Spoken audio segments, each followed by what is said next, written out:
En el censo realizado en Cuba en 1887, se registró un total de 1.631.687 habitantes, de los que el 79,1% residía en Occidente.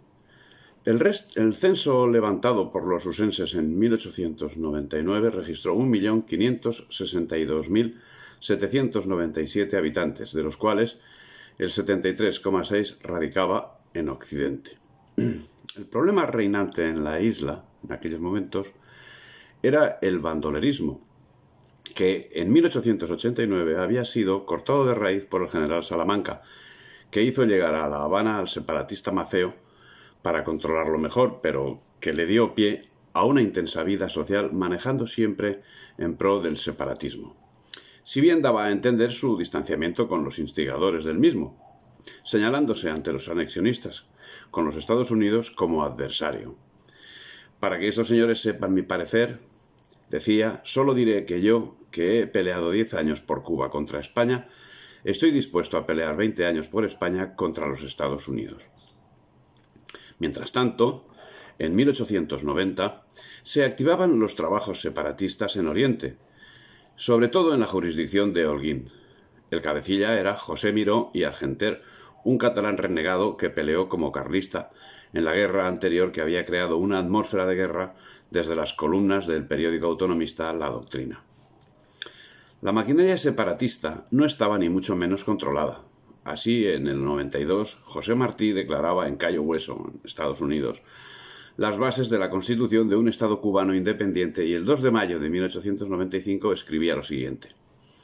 Al pueblo de los Estados Unidos mostramos para que hagan lo que deba estas legiones de hombres que pelean por los que pelearon ellos ayer y marchan a la conquista de la libertad que ha de abrir a los Estados Unidos la isla que hoy les cierra el interés español. El odio de Martí a España era evidente, y el cumplimiento de las órdenes que debía recibir en ese sentido también. Como consecuencia, manifestaba su enemistad no solo con España, sino con aquellos que reclamaban un régimen autonomista para la Gran Antilla, a los que calificaba de ciegos y desleales. No hacía lo mismo con los anexionistas a los Estados Unidos. Esa conducción la deja manifiesta en carta emitida a Néstor Ponce de León con fecha 21 de octubre del 89, donde dice: «Viene a decirme Capriles que alguien dijo a Broadway que en mi discurso exclamé los anexionistas viles. Miente como un zascandil el que diga que me oyó por no pensar como yo llamar a un cubano vil». Pero, ¿qué decía en la misma carta sobre los autonomistas? Viles se puede llamar a los que al lucir el sol del 10 con el español fueron temblando a formar. Dejaba Martí de forma manifiesta su posición separatista, como no podía ser menos, se encuadraba y con él su movimiento en el orden de la órbita británica, como décadas atrás hiciesen los libertadores continentales. La actitud en ese sentido era manifiesta cuando los dirigentes separatistas aceptaban que los Estados Unidos tomasen parte en los asuntos de Cuba, pero su actitud era más extensa. Así se negaban a tratar con los autonomistas y en conjunto colaboraron de manera decisiva con la política usense contra España, que manifiestamente aspiraba a dominarla tanto en el Caribe como en Asia, donde buscaban lugares para instalar bases militares. Y la muestra de subordinación a los Estados Unidos quedaba manifiesta cuando, con todo descaro, estos llevaban adelante su actuación sin reconocer en ningún momento a la República de Cuba ni al ejército insurgente. Por otra parte, la opinión cubana aparecía dividida. De un lado estaban los incondicionales de España y de otro los reformistas, divididos a su vez en autonomistas y separatistas. Estas tendencias se dividían en legales e ilegales. Los legales se aglutinaban en dos partidos políticos que se encontraban vinculados a los partidos políticos peninsulares. Los conocidos como incondicionales españoles en la Unión Constitucional estaban adscritos al Partido Conservador de Cánovas. Eran partidarios de un reformismo institucional. El partido había sido fundado en el 65 bajo la denominación de Partido Español, nombre que en el 68 cambió por el de Unión Colonial, que acabaría finalmente siendo el origen del Partido de la Unión Constitucional, donde se agruparían aquellos que reclamaban el reconocimiento de Cuba como provincia. Como consecuencia de la paz de Zanjón en el 78, este partido pasó a ser socio del Partido Liberal Conservador, el partido de Cánovas.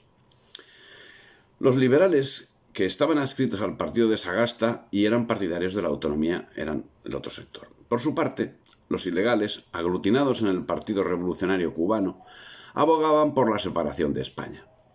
Grupo aparte representaban los productores de azúcar y los titulares del tráfico comercial, directísimamente ligados a los intereses esclavistas y británicos, mayoritariamente partidarios de la anexión de la isla a los Estados Unidos. No obstante, existía un sector esclavista, los nuevos hacendados, que nutría el sector españolista. Entre ellos nos encontramos con personajes que acabarían teniendo gran importancia en el trasiego ultramarino, como Antonio López y López de la Madrid, primer marqués de Comillas y creador de la Compañía Transatlántica, y Julián Zulueta, marqués de Álava, primer productor individual de azúcar en Cuba, presidente del Casino Español de La Habana y suegro de Francisco Romero Robledo, destacado en el trapiche electoral de Cánovas, entre otros. La libertad de acción de los separatistas era extrema. Tenía el control de una parte importante de la prensa y especialmente del sistema educativo. Tal es así que, en vez de tomar cartas en el asunto, en el 95 Cánovas señalaba que en Cuba se ha conseguido durante mucho tiempo una propaganda separatista jamás tolerada en país alguno. No obstante, la importancia del movimiento separatista estaba concentrada en Santiago, donde actuaba en plena libertad. Al respecto, el ministro de Ultramar señalaba que el foco más importante y casi único de la insurrección que ha motivado las medidas extraordinarias en la Gran Antilla está en la provincia de Santiago de Cuba. Fuera de ella, solo hay alguna que otra cuadrilla de bandoleros que ninguna llega a reunir una docena de hombres. Evidentemente, la falta de actuación del gobierno no se debía a que adoleciese de un desconocimiento de los sucesos. Y palabras no faltaban a los políticos. Así, el 28 de febrero del 95, Francisco Silvela decía en las Cortes: «Ahora solo hay que pensar en un medio, el de la fuerza, con soldados, con barcos, con elementos de guerra, es como únicamente se puede restablecer el orden, y sin el cual no caben proyectos ni reformas de ninguna clase». Pero la Armada continuaba en una constante degradación que la tenía al borde de la inoperatividad, si no en la inoperatividad misma. El ejército mal pertrechado y los medios políticos, propagandísticos y educativos, abandonados o sencillamente cedidos a aquellos a los que, ahora y solo de palabras, se les amenazaba con la fuerza. No era esa la actitud llevada al respecto por los Estados Unidos, donde la actuación era proactiva en todos los campos, desde la constante modernización de su armada, asunto del que era conocedor el gobierno español, hasta el control de los medios, que permanentemente incitaban al odio contra España. El nuevo periodismo apoyó a los rebeldes cubanos desde el principio. Solo se mostraron algo circunspectos el Evening Post, editado por Godkin, y el New York Herald, que dirigía desde París Vitelav Reid. El Sun, el Dana, declaraba el 28 de febrero: «¿Por qué la monarquía española tiene que ejercer por más tiempo su despótica autoridad sobre el pueblo de esta isla radiante? Deseamos éxito a todo el que luche por la emancipación». Poco después, en marzo del 95, Henry Cabot Lodge, íntimo amigo de Theodore Roosevelt, se pronunció de un modo habitual, aunque algo pasado de moda, que decía: «Desde Río Grande hasta el Océano Ártico no debería haber más que una bandera». La leyenda negra, tan hábilmente utilizada por el mundo anglosajón contra España, tomaba nuevos bríos mientras en España los políticos abonaban el terreno en el mismo sentido, creando la idea de que España no tenía solución. En la prensa de Nueva York y sobre todo en la del Medio Oeste, había empezado a aparecer relatos destinados a describir la crueldad española. El Journal abría la marcha. De hecho, todos ellos no se basaban tanto en la realidad como en las atrevidas falsificaciones que emanaba de Estrada Palma y la Junta cubana. A pesar de todo, servían para crear una demanda general de acción tanto en el Congreso como fuera de él. Y la desorganización del ejército era de tal nivel que era bastante común el hecho de que tropas patriotas se enfrentasen a tropas patriotas, por error. Solo Weyler, que tomó el mando en el 96, mostraba voluntad y capacidad necesaria para solventar esos tristes problemas. Pero el problema al que se enfrentaba Weyler no era solo de desorganización militar, sino de general desorganización, por lo que inició su labor abarcando todos los aspectos de la misma, siendo uno de particular importancia el de la concentración de la población que vivía desperdigada y que era una constante fuente de conflictos al ser utilizada por los separatistas de forma voluntaria o involuntaria como fuente de suministros. El 16 de febrero del 96, a tan solo 6 días de su toma de posesión, decretó la concentración para la jurisdicción de Sancti Spíritus y las provincias de Puerto Príncipe y Santiago de Cuba, y el 21 de octubre del mismo año lo amplió a la provincia de Pinar del Río. Los términos del decreto señalaban: en un término de 8 días, todos los residentes en los campos o áreas rurales fuera de la línea de la fortificación de los poblados se reconcentrarán en los pueblos ocupados por tropas españolas. Se prohíbe extraer víveres de las poblaciones y su traslado por cualquier vía sin autorización del mando del lugar de partida. Las reses se llevarán a los poblados o sus inmediaciones.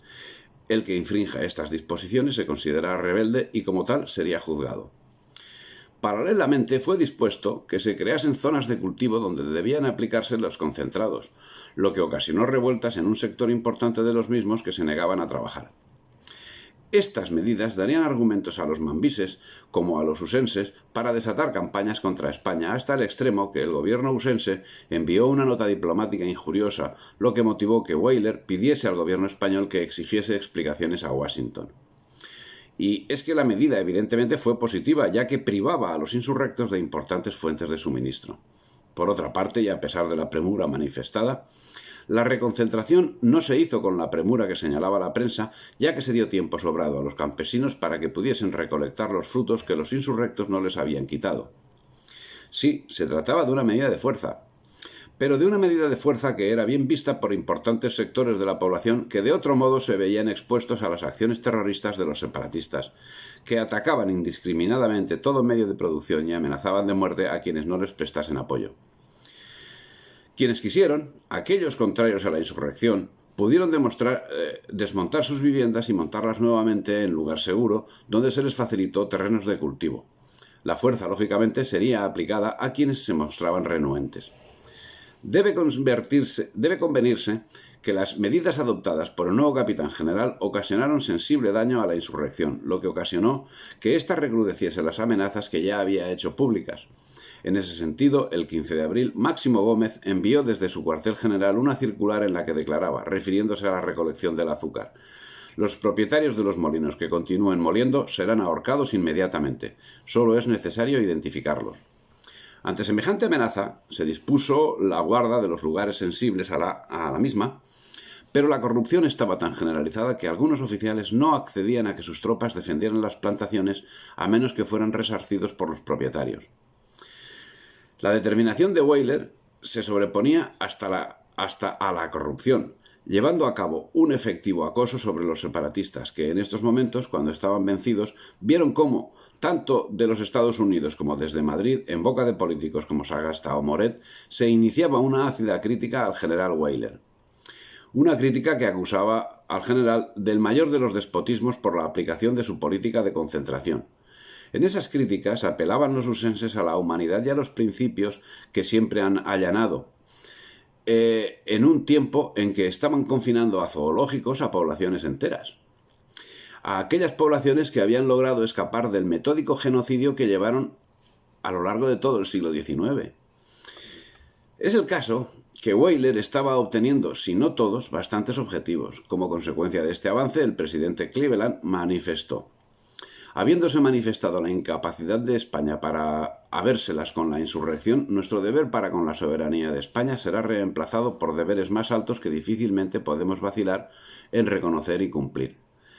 La prensa española respondía así al exabrupto usense: el país no admitiría intervención alguna de los Estados Unidos en Cuba, antes la guerra con todas sus consecuencias. Pero la crisis del gobierno y de Weyler era manifiesta. Los suministros sufrían graves carencias. Las peticiones de Weyler eran desatendidas y la prensa señalaba graves deficiencias. Así decía El Día: ayer recogimos graves rumores respecto a la deficiente alimentación del soldado en Cuba. Hoy tenemos que consignar más graves rumores acerca del calzado y vestuario destinados a los valientes que de aquel sufrido ejército. La prensa de La Habana comienza a formular censuras muy ásperas. No concreta aún los hechos, pero los señala. El periódico El Ejército dice que hay contratista que sustituye con imitaciones el buen material exigido para el vestuario. La prenda que debería durar 3 meses solo dura 1. Así el soldado gasta 3 veces lo que con una solo bastaría. No hay que añadir que al dar esa noticia el Ejército declara que le da vergüenza el hacerlo y que todo el rigor de la ley debe caer sobre los culpables. Era evidente que todo formaba parte de una conspiración de la que con toda seguridad el propio gobierno de España era parte.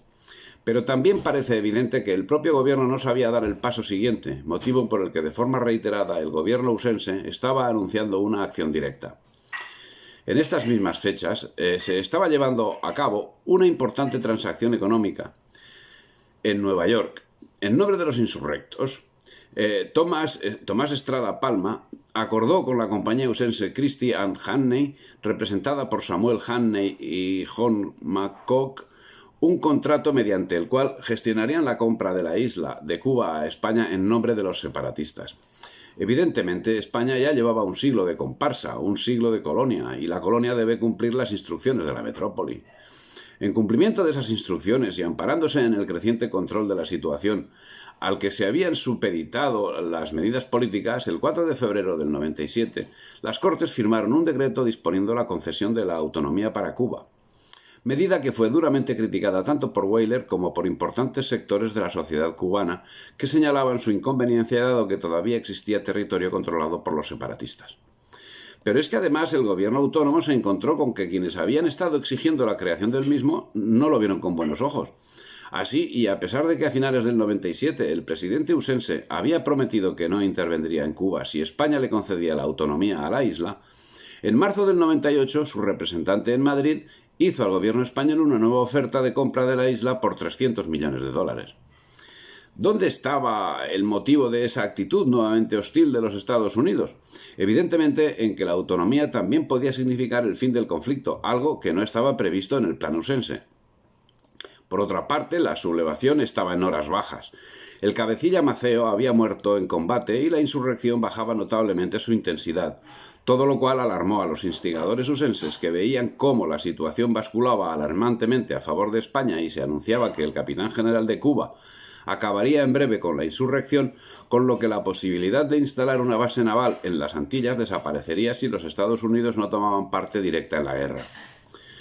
Consiguientemente, no sería la aplicación de la autonomía la única acción llevada a cabo por el gobierno en estas fechas. Así, el 26 de febrero del 97, y por presiones de los Estados Unidos, ante cuyos intereses decía Cánovas públicamente que no se iba a doblar, era indultado Julio Sanguili, un filibustero cubano con pasaporte usense, que había sido hecho prisionero. Como compensación, el 6 de abril, el senador de los Estados Unidos, Morgan, defendió una moción en la que proponía el reconocimiento de los separatistas cubanos como parte beligerante, así como el envío de un buque de guerra a la isla. Estas eran todas las ventajas que obtenía el gobierno español concediendo la libertad a todos los insurrectos para quienes la pedían los Estados Unidos y anunciando amplísimas reformas mientras seguía haciendo concesiones en todos los ámbitos, cuidándose de dar la oportuna publicidad. Así, el 27 de abril manifestaba Cánovas.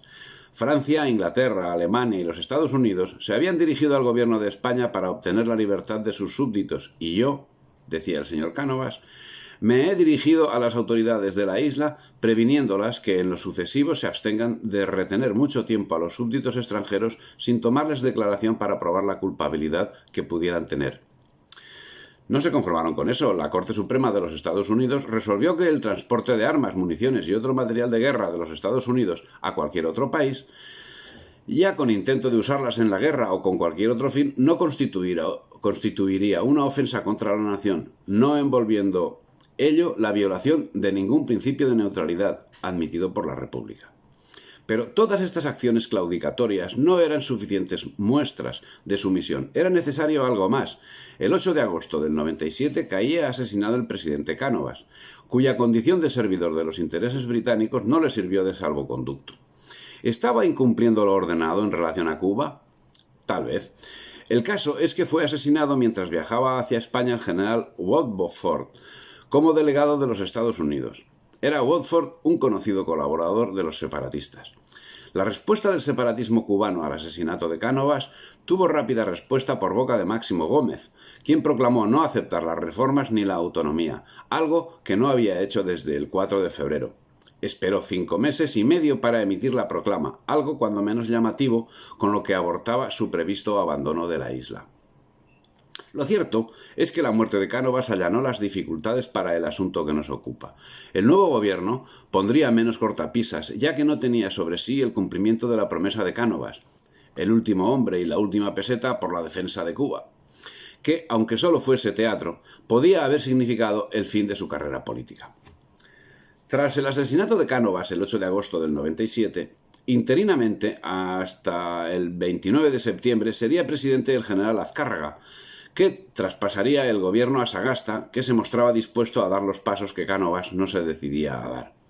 Sagasta ya no hablaba de el último hombre y la última peseta, sino que se mostraba más proclive a cumplir las órdenes recibidas, por lo que comenzó admitiendo que los intereses usenses se veían afectados por la situación que estaba pasando Cuba y transmitiendo al ministro plenipotenciario usense Woodford seguridad en que las órdenes recibidas serían cumplidas, con lo que se llegaría a un pronto acuerdo en las Antillas. En ese sentido, en el primer Consejo de Ministros, que tuvo lugar el 6 de octubre, se decidiría llevar a cabo un cambio total de política respecto al conflicto cubano, al mismo tiempo que proclamaba una amnistía total para todos los presos políticos de Cuba y Puerto Rico. Los acontecimientos se sucedían frenéticamente. Eliminado Cánovas, correspondía a Sagasta realizar el cambio de la tramoya. Era necesario quitar a quien estaba estorbando todos los planes. Así, el 9 de octubre del 97, era cesado Weyler, siendo sustituido por el excapitán general de Filipinas Ramón Blanco, que arrastraba un gran desprestigio entre la clase militar, lo que dio alas a los separatistas. Sagasta truncó así la ventaja obtenida por Weyler y dio autonomía a Cuba y Puerto Rico para intentar complacer a los Estados Unidos, al tiempo que enviaba más soldados a la isla acompañando la amnistía para los presos separatistas. Gracias a las anteriores acciones de Weyler, la revuelta separatista estaba prácticamente extinta, pero en esos momentos el gobierno de Sagasta decretó la suspensión de las operaciones militares, facilitando de ese modo la reorganización del movimiento separatista. Los resultados obtenidos fueron los que podían preverse. Los separatistas entendieron la medida como lo que era, un triunfo, lo que les animó en la lucha. Calixto García atacó el destacamento de Guisa a los pies de Sierra Maestra, pasando la guarnición a cuchillo. El 6 de noviembre del 97 se concedió amnistía general en Cuba, Puerto Rico y Filipinas, lo que ocasionó disturbios por parte de los patriotas que reclamaban la vuelta de Weyler. Se produjeron manifestaciones en las que se dieron vítores al capitán general Weyler y que derivaron en acciones violentas que acabaron arrasando los periódicos autonomistas, con lo que se dieron las condiciones necesarias que estaban esperando en los Estados Unidos y que sirvieron de pretexto al cónsul usense de La Habana, Fitzhugh Lee, para pedir el envío de un buque de guerra, petición que fue respondida con el envío del acorazado Maine, no sin que antes se caldease todavía más el ambiente. Fue, efectivamente, el pretexto buscado para llevar a cabo la acción prevista. Todo estaba milimétricamente calculado, y la revuelta justificó el envío de la Armada usense, que hizo acto de presencia sin el debido comunicado previo al gobierno de España, como correspondía. Pero Lee solo fue el peón encargado de encender la chispa de la hoguera que previamente había preparado McKinley, quien previamente había declarado sus intenciones. Cuando la impotencia de España para reducir a Cuba e imponer su autoridad y soberanía sean manifiestas, los Estados Unidos deberán cumplir con su deber. La raza anglosajona tenía el deber de dominar y educar a las razas más débiles, incapaces de organizar por sí misma la convivencia. Justamente en esos días, y presumiblemente para comunicar personalmente la destitución de Weyler, para satisfacción de los Estados Unidos, Canalejas viajó a Washington, donde, acompañado por el embajador español Dupuy Delorme, el 12 de noviembre celebró una entrevista con el presidente McKinley, que transmitió a Canalejas su satisfacción por la marcha de los acontecimientos en Cuba, que cuadraban con sus expectativas. ¿Todo teatro? Tal vez. Esta entrevista sería un punto de inflexión esencial en el desarrollo de los acontecimientos. El relato es oscuro, tan oscuro como la deriva general de España a lo largo de décadas. Es el caso que en el transcurso de su estancia en los Estados Unidos, Canalejas recibió una carta escrita de puño y letra por el embajador Dupuy, en la que vertía expresiones vejatorias para el presidente usense McKinley. La carta decía que McKinley era débil y populachero y además un politicastro que quiere dejarse una puerta abierta y quedar bien con los jingos de su partido. Curiosamente, esa carta se extravió de la custodia de Canalejas y casualmente fue a caer en manos de la prensa usense, que le dio publicidad, lo que fue determinante para que Dupuy fuese depuesto. Una vana excusa si tenemos en cuenta que McKinley estaba recibiendo peores calificativos de los propios usenses. Pero Canalejas, para complacer las quejas de McKinley, acabaría deponiendo de su cargo a Dupuy el 10 de febrero del 98. Con este escollo salvado confirmaba el beneplácito recibido y el 25 de noviembre del 97 se promulgaba la Constitución de Moret, cuyo nombre se debe al ministro de ultramar Segismundo Moret, un conspicuo masón que llegaría a ser presidente del gobierno. El 23 de noviembre llegó Weyler a Barcelona, donde tuvo un espectacular recibimiento y preocupación al ser los productos catalanes los principales perjudicados por la situación de Cuba. En su parlamento dijo: «Insisto en creer que la autonomía será la ruina de Cuba, pero si se otorga a las Antillas, debe también concedérsele a Cataluña y a todas las provincias que la reclamen. Los liberales españoles son así, protegen a nuestros enemigos más peligrosos, como son esos campesinos, y no se acuerdan de los obreros de España que se quedarán sin comer el día que perdamos Cuba». Evidentemente, Weyler ponía el dedo en la llaga de algo que ya se estaba cocinando. El 25 de noviembre del 97, por Real Decreto, se publicaba la Constitución Política de Cuba, por la que se concedía su autonomía. En su exposición de motivos, afirma que las Antillas pueden ser completamente autónomas en el sentido más amplio de la palabra y al propio tiempo pueden tener representación y formar parte del Parlamento Nacional. De suerte que mientras los representantes del pueblo insular gobiernan desde sus cámaras locales los intereses propios y especiales de su país, otros, elegidos por el mismo pueblo, asisten y cooperan en las Cortes a la formación de las leyes. Esta Constitución llevaba anexo un régimen arancelario contra el que se agitaron mucho los fabricantes de Barcelona y algo los de Vizcaya, distinguiéndose en sus trabajos de oposición la Sociedad del Fomento del Trabajo Nacional de Barcelona, asociación poderosa y en cuyos movimientos, aparte del interés industrial, entraba también en gran parte el interés político. Por su parte, en los Estados Unidos manifestaban a Segismundo Moret, ministro de ultramar y conspicuo maestro masón, que dio nombre a la Constitución Autonomista de Cuba, sus pensamientos sobre el asunto. Poco después de la promulgación de la autonomía, Moret y Woodford sostuvieron una conversación reveladora de las verdaderas intenciones de los Estados Unidos sobre Cuba.